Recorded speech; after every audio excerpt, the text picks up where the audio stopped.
Bangkit dan maju untuk negeri,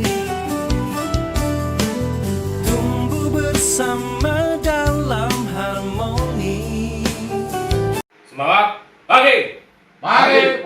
Pagi, luar biasa. Tetap semangat. Baiklah, pertama-tama kita mengucapkan syukur kepada Tuhan buat kesempatan dan juga kesehatan yang masih diberikan kepada kita hingga pada saat ini. Pada hari ini, saya Freddy Deandro Hassanana Nasution, asisten ahli Kebun Merangir, hendak memaparkan modul tentang sadari yang pada hari ini akan kita paparkan manajemen resiko perkebunan.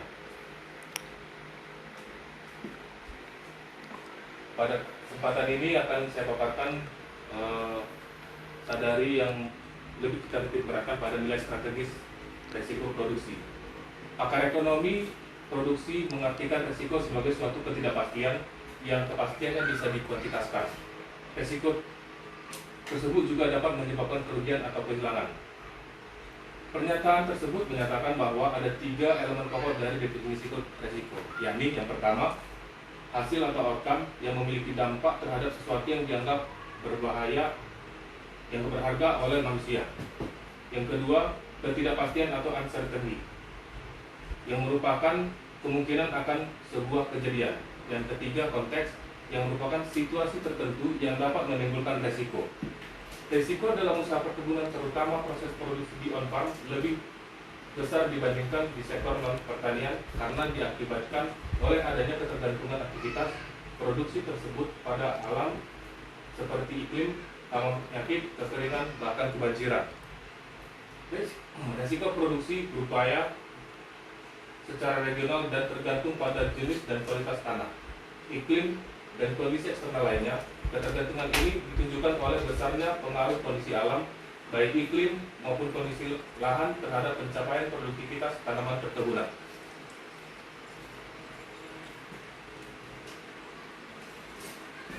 Pada kesempatan ini akan kita lebih titik beratkan di on-farm-nya daripada off-farm.